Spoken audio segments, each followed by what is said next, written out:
I welcome you to the Prepare channel. So the topic of today's discussion is 5-year plan, and this is a very important topic.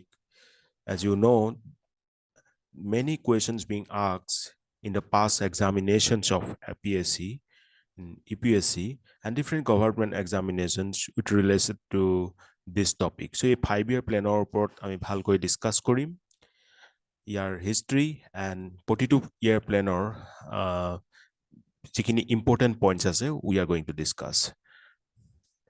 So let's discuss. Be started.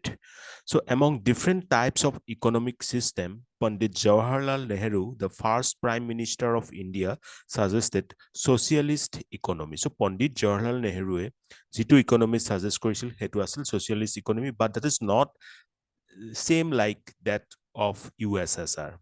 We know in USSR, they also practice this type of economy, but what Pandit Jawaharlal Nehru suggested is a socialist economy of different kind.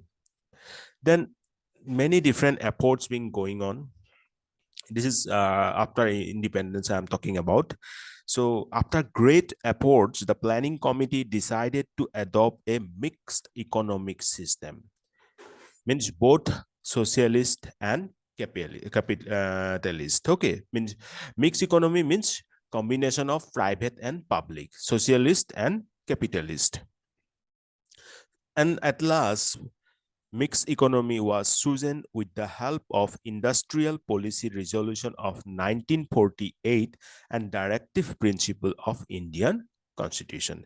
So question may be asked that this mixed economy was chosen from which references or from which suggestions. So this is because of Industrial Policy Resolution of 1948 and Directive Principle of Indian Constitution. Then at last in 1950, Planning Commission was set up and the Prime Minister was the chairperson of the commission. Means by default, Prime Minister becomes the Planning Commission's chairperson. Okay, then various industrialists came together in 1944. That's again some, if we look back into the history, then we know that through different plans actually first we had gone through and then only we came to this planning commission. So initially there was a plan known as Bombay plan. Moi etu karone ullekh korisu Bombay plan or report question ahe.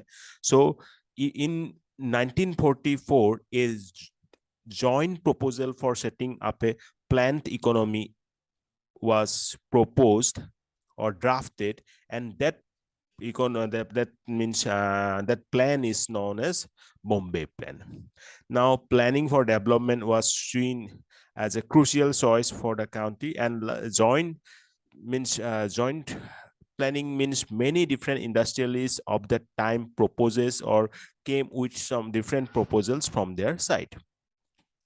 আৰু তাৰ পিছত Joseph Stalin was the first person to implement the 5-year plan in Soviet Union in the year 1928. You have to remember that this 5-year concept is from this USSR, right? So Joseph Stalin was the first person who implemented the 5-year plan for the first time in Soviet Union, and in the year 1928. আমাৰ ইয়াততো 1950 হে planning কমিশনখন set up কৰা হৈছিল। So বহুত আগতে ইউএসএসআৰত Joseph ষ্টেলিনে হেতু start কৰিছিল। Now what is the concept behind this 5-year plan? So the idea of 5-year plan is simple. The government of India prepares a document with all its income and expenditure for 5 years. এই 5 বছৰৰ কাৰণে আহিবলগীয়া 5 বছৰৰ কাৰণে government of India কি কৰিব, এখন document বনাব, কি কি বস্তু ইনক্লুড কৰিব, যে কিমান ইনকাম হ'ব আমাৰ আৰু কিমান এক্সপেন্ডিচাৰ হ'ব। I know that we know actually that economy is nothing but this na. Economy is means for this finding out this gap, income and expenditure. So main jitu মুখ্য উদ্দেশ্য আছিল বা আইডিয়া আছিল 5-year প্লেনৰ, সেইটোৱে আছিল ইনকাম আৰু এক্সপেন্ডিচাৰৰ এখন ডকুমেন্ট বনোৱা। The budget of the central government and all the state government is divided into two parts, non-plan budget and planned budget. The non-planned budget is spent on routine items yearly. যিখিনি item মানে তোমাৰ routine items হয় সেইখিনি পৰত spend কৰা হৈছিল. The planned budget is spent on a 5-year basis as per the priorities fixed by the plan. Planned budget means it was pre-planned, means on the 5-year basis we have a plan and on the basis of that plan we are going to spend. Okay, so that is planned budget. Now the model of Indian economy was premised on the concept of planning based on 5-year plans from 1951 to 2017. এইখিনিৰ পাছত যেতিয়া 5-year plan start হল কেতিয়াৰ পৰা কেতিয়ালৈকে থাকিল 1951 ৰ পৰা প্ৰথম 5-year plan start হৈ 2017 লৈকে যেতিয়ালৈকে 5-year plan থাকিল বেলেগ 5-year plan তাৰ পাছত আৰু 2017 ৰ পাছত 5-year planক কি কৰা হল stop কৰাই পেলাই নীতি আয়োগ start কৰা হৈছিল, right? Niti Ayogor bahut different plans ase. We will discuss about that. The 5-year plans were formulated, implemented, and regulated by a body known as Planning Commission. We already got. Now, if you see about the goals of the 5-year plan, we have the goals like equality, means equity, growth, modernization, and self-reliance. Eigitai main goals asil equity, growth, modernization, and self-reliance, right? So egita golok bhitti kori pelai protitu 5-year plan you will see that in some 5-year plans self-reliance is the aim. In some 5-year plans no discrimination between poor and rich should be made. So for that what are the plans will be that is decided. So that is kind of equality. Then modernization is of course required. So it's like industry modernization, industrialization, then growth. So these were the main goals of 5-year plans. We will discuss 5-year plan in details. So first come to the first one, that is first 5-year plan from 1951 to 1956. The first 5-year plan laid the thrust of economic development in India. It was presented by the first Indian Prime Minister Jawaharlal Nehru to the parliament. K.N. Russ, a young economist, argued that India should hasten slowly for the first 2 decades. These things we should remember, like hasten slowly. So K.N. Russ. Then it mainly addressed this first 5-year plan mainly addressed the agrarian sector, including investment in dams and irrigation. As for example, huge allocations were made for Bhakra Nangal Dam. Etu ahibo pare question. Mane amar is first 5-year plan ami sobotke besi gurutto disilu ei agrarian sector to, like dams bonam, irrigation or karone jikhini hei korim hekhini uport ami besi gurutto disilu. Jeneke Bhakra Nangal Dam, etu bahut famous dam. I hope you all guys know about this Bhakra Nangal Dam. So you can comment the answer that in which state this Bhakra or Bhakra Nangal Dam was situated. So you need to write the name of the state where this Bhakra Nangal Dam is situated. So ebilakor karone irrigation project bilakor karone bahut spend koribo karone decision liya hol. And this first 5-year plan was based on Harod Domar model and emphasized increasing savings. So Harod Domar modelor upor ভিত্তি কৰি first 5-year plan to বনোৱা হৈছিল. By the end of 1951 to 1956, by the end of 1956, 5 Indian Institute of Technology were established. This is also important that as a result of first 5-year plan, one important thing happened, and that is our IITs, Indian Institute of Technology, were established by the end of 1956. You can consider as the outcome of this first 5-year plan. And in this first 5-year plan, target growth rate was 2.1% and we achieved 3.6%. So you can see the increase of growth rate. Then come to the second 5-year plan. Second 5-year plan is from 1956 to 1961. So 1951 to 56, first 5-year plan, then second 1956 to 61. We need to remember this year. Remember this year. I'm repeating again because this is very important whenever you go for solving the MCQs related to 5-year plans. So this second 5-year plan was made for the duration from 1956 to 61 under the leadership of Jawaharlal Nehru, and it was based on PC Mahalanobis model and made in the year 1953. So don't be confused about that year. Just remember that this second 5-year plan was based on PC Mahalanobis model. Like first 5-year plan was based on Harodamar model, right? So this second 5-year plan's main focus was on the industrial development of the country.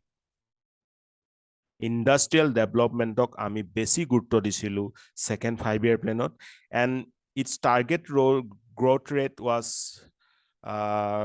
4.5%, but achieved a growth rate of 4.27%. However, this plan was criticized by many experts, and as a result, India faced a payment crisis in the year 1957. Then third 5-year plan. So 1951 to 56, 56 to 61, now come to the 1961 to 66 third 5-year plan. Here, the focus was on agriculture and improvement in the production of wheat. Wheat production to basic improve koribo karone ami gurutto disilu third 5-year planot. States were entrusted with additional development responsibilities. States were made responsible for secondary and higher education. State bilakok additional দায়িত্ব দিছিল, like higher secondary আৰু higher education বিলাকৰ কাৰণে states খিনিক responsible কৰি দিয়া হৈছিল. Then panchayat elections were introduced to bring democracy to the grassroots level. So আমি decentralization of government দেখিবলৈ পাওঁ third 5-year planত, কাৰণ ইয়াতে মানে এই ডিউৰেশ্যনটোত 1961 to 66 panchayat election খিনি introduce কৰা হৈছিল. Then the target growth rate 5.6 asil kintu paluge matro ami 2.4%. So you can see the loss, right? Then this indicated a miserable failure of the third 5-year plan, and the government had to declare plan holidays 1966 to 67, 67 to 68, and 68 to 69. কাৰণ দেখিলো যেন 5.6% target growth লৈ পেলাই achieve কৰিলে মাত্ৰ 2.4%. So because of that, government এইটো এটা measurable failure সন্মুখীন হ'বলগীয়া হ'ল, যাৰ কাৰণে প্লেন হলিডেজ 3 বছৰৰ কাৰণে ডিক্লেয়াৰ কৰিলে 66ৰ পৰা 67, 67ৰ পৰা 68, and 68ৰ পৰা 69. আৰু ইয়াৰ ওপৰত আৰু এটা ৰিজন আছে কি যিহৰ কাৰণে থাৰ্ড 5-year প্লেনটো ফেইল হ'ল, সেইকেইটা হৈছে Sino Indian war and Indo-Pak War. So 1965 হোৱা এই war কাৰণে এই দুইখনে war হৈছিল আসলতে, Sino-Indian War and Indo-Pak War. So এই কিখনৰ কাৰণে third 5-year plan to fail হোৱা দেখা যায়, কাৰণ তাত বহুত আমাৰ ইকনমিৰ ফালৰ পৰা হওক, মেন পাৱাৰ ফালৰ পৰা হওক, বহুতখিনি লছ হৈছিল, right?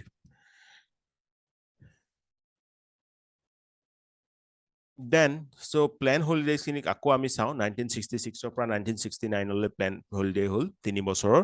Due to the failure of this third 5-year plan, the government announced 3 annual plans called plan holidays from 66 to 69.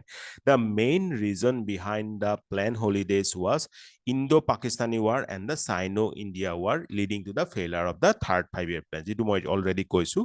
During this plan, annual plans were made, and equal priority was given to agriculture, its allied sectors, and the industry sectors.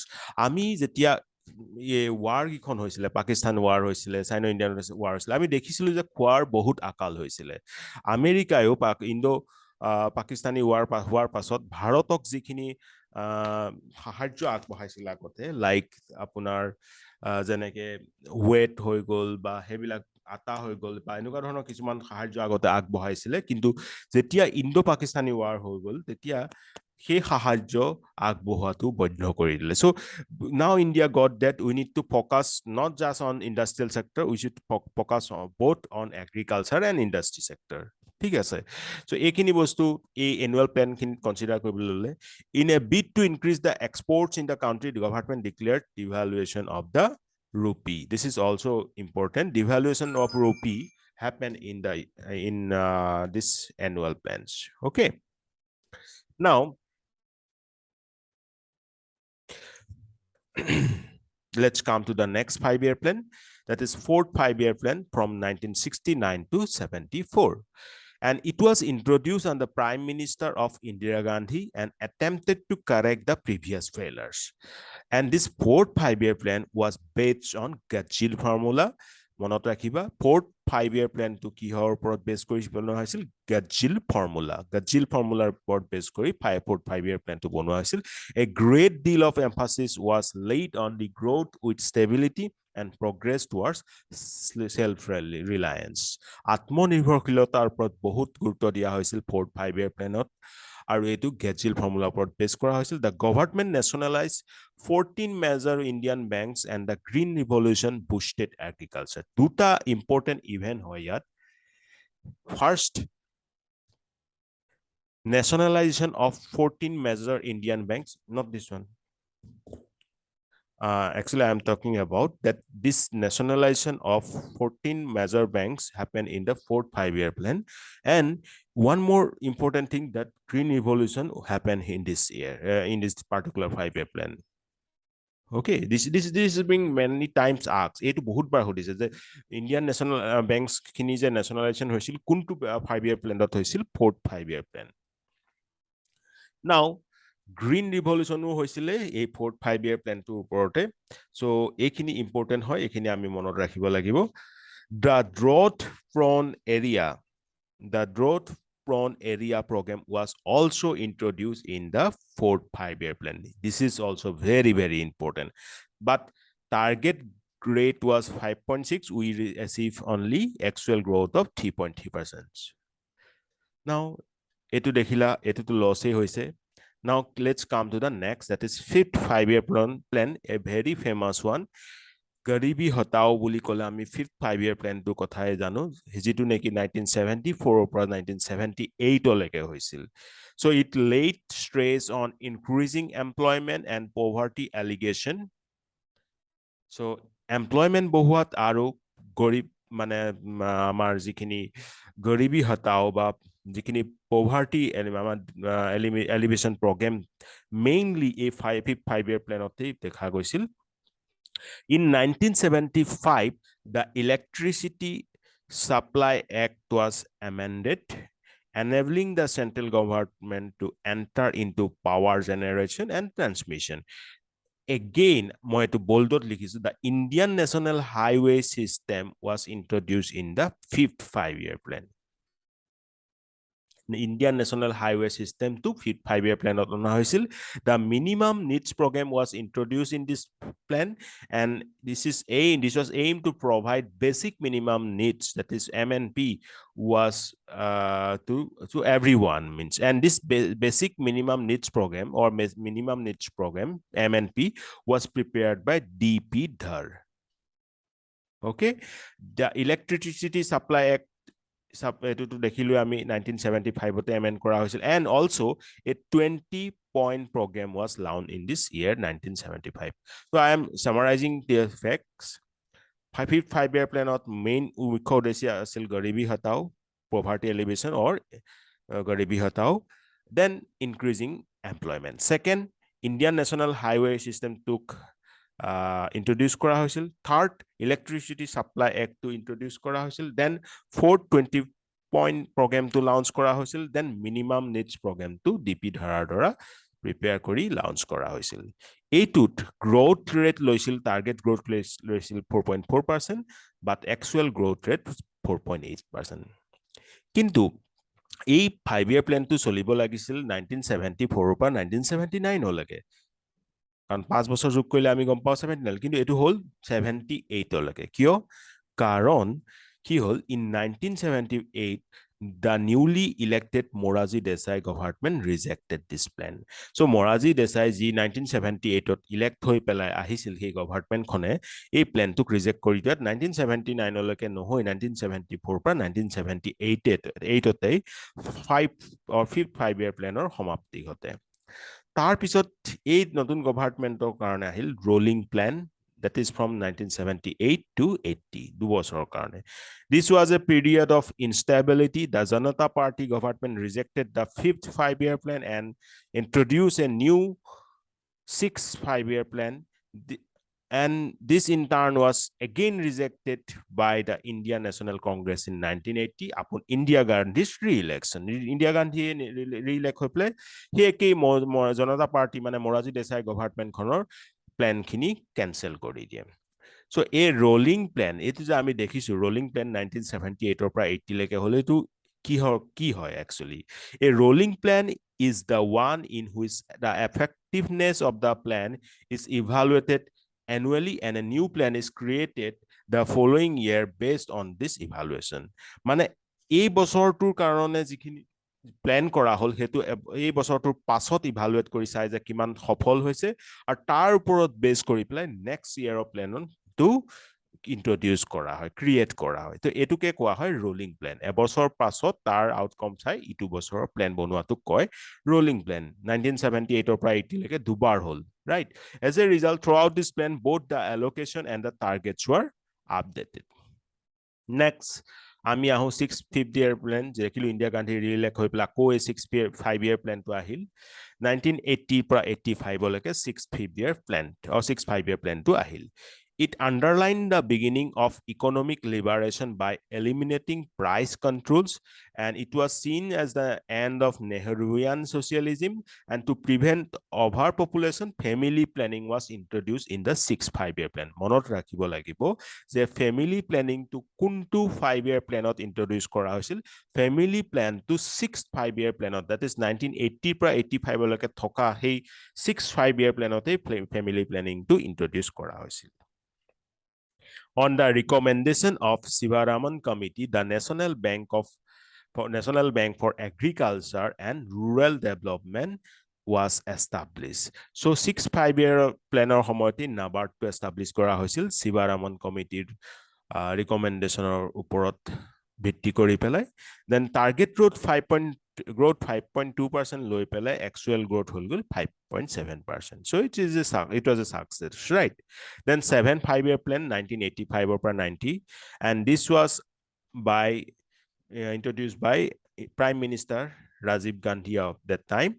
It laid stress on improving industrial productivity levels through the use of technology. Yet technology use korato upor besi gurutto disil and other objectives like increasing economic productivity, increasing the production of food grains, and generating employment by providing social justice. So yat ebilakot gurutto dia hoisil and for the first time in the 7th 5-year plan private sector got priority over the public sector. প্ৰথমবাৰৰ কাৰণে private sector বেছি priority দিয়া হৈছিল public sector কে আৰু হেতু কেতিয়া হৈছিল 7th 5-year plan 1985 ৰ পৰা 1990 লৈকে. And the outcome of 6th 5-year plan provided a robust base for the success of 7th 5-year plan. Kan 6th 5-year plan to success asil. So hetur porai 7th 5-year plan to success hobole pale. It emphasizes anti-poverty programs, use of modern technology, and need to make India an independent economy. It focused on attaining prerequisite for self-sustained growth by 2000. Target growth 5.0 asil jodiu amar growth actual growth to 6.01% hol goi so it was a success. Then annual plans ahil 1990 para 92. 8th 5-year plan was not introduced in the year 1990 and the following years that is 1991 leke 1990 para 1991 or para 1992 leke were treated as annual plan. This was largely because of the economic instability. Economic instability ohar karone ako tomar duta annual plan loha hol. And India faced a crisis of foreign exchange reserves during this time. Okay, so a annual plan 1990 পৰা 92 সময়তে foreign exchange reserve problem hol মানে crisis ahile foreign exchange reserve oporot aru LPG that is liberalization privatization globalization was introduced in India to grapple with the problem of this economy condition under the Prime Minister of PV Narasimha Rao. So LPG আহিছিল PV Narasimha Rao আৰু কোনে introduce কৰিছিল we all know Manmohan Singh, right? So 8 5-year plan to আহিল 1992 পৰা 1997. India and this promoted the modernization of industries, and India became a member of World Trade Organization on 1st January 1995. So 1995 চনৰ 1 জানুৱাৰীত India WTO member হয় আৰু এটো ঘটিছিল আপোনাৰ 8 5-year প্লেনৰ সময়তে এটো কোৱেশ্চনো আহিব পাৰে WTO মেম্বাৰ কোনটো 5-year প্লেনত হৈছিল 8 5-year প্লেনত the goals were to control population growth, reduce poverty, generate employment, strengthen the development of infrastructure, manage tourism and focus on human resource development. During this plan, Narasimha Rao government launched a new economic policy of India. It also laid emphasis on involving the panchayats and nagarpalikas through decentralization, and target growth rate was 5.6 and actual growth rate was an incredible 6.8%. Etu eta success plan asil 8 5-year plan to yat besi important koribologia kotha hoise je yat new economic policy introduce kora hoisil, right? Aru etu Narasimha Rao government সময়ত হৈছিল আৰু এই সময়তে Bharat WTO member হৈছিল decentralization ওপৰতো ইয়াত গুৰুত্ব দিয়া হৈছিল then 9 5-year plan that is from 1992 to 2002 it marked India's 50 years since independence and Atal Bihari Vajpayee led the prime minister. Etu eta বহুত important question.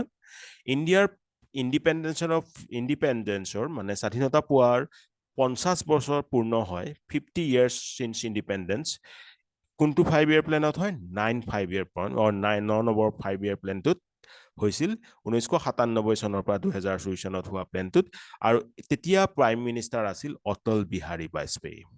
I'm repeating again, 50 years since independence happened in 9th 5-year plan under the PM Atal Bihari Vajpayee. And the main focus of this plan was growth with social justice and equality. So it offered support for social spheres to achieve complete elimination of poverty and witness the joint efforts of public and private sectors in guaranteeing the economic development. And focus was also to balance the relationship between rapid growth and the quality of life for the people. Ami sabotke besi important first point to kolo 50 years hoa independence আৰু second হৈছে growth with social justice and equality এটো 9 5-year planত লোৱা হৈছিল যাতে rapid growth লগত মানুহৰ quality life to এটা মানে ব্যালেন্স থাকে হেতু সোয়া হৈছিল Okay, so empowering socially disadvantaged classes, developing self-reliance, primary education for all children in the country etu ekhiniu amar a 5-year plan to সময়তে হৈছিল strategies included enhancing the high rate of export to gain self-reliance, efficient use of scarce resources for rapid growth etc. But ইয়াত অলপ কম হৈছিল growth two কাৰণ target আছিল 7.1% but achieve কৰিলে 6.8%, just অকমান কম হৈছিল, right? Then 10th 5-year plan, these features of this plans were to promote inclusive growth and equitable development, and it intended for an 8% GDP growth per year. It aimed at reducing the poverty by half and creating employment for 80 million people. Further, it aimed to reduce regional inequalities. Regional inequalities kini reduce koribor karone ami gurutto prodan korisilu ei 10 5-year planote aru yat main features kini asil promote inclusive growth and equitable development. It also emphasized reducing the gender gaps in the field of education and wage rates by 2007. Gender gap to কম কৰাত আৰু wage rates to 2007 লকে এখিনি কি কৰাটো এখিনি reduce কৰাটো আসলতে এই ব্লকৰ ওপৰত গুৰুত্ব দিয়া হৈছিল 10 5-year plan. Target growth 8.1 লোৱা হৈছিল যদিও achieve কৰিছিল 7.6. Then আমি গম পালো 11 5-year plan to কেতিয়াৰ বা কেতিয়ালে হৈছিল 2007 পৰা 2012. It was significant in its aim to increase the enrollment in higher education and focused on distance education as well as IT industry. Like Right to Education Act. The Right to Education Act was introduced in the year 2009 and came into effect from 2010. making education free and compulsory for children aged between 6 to 14 years.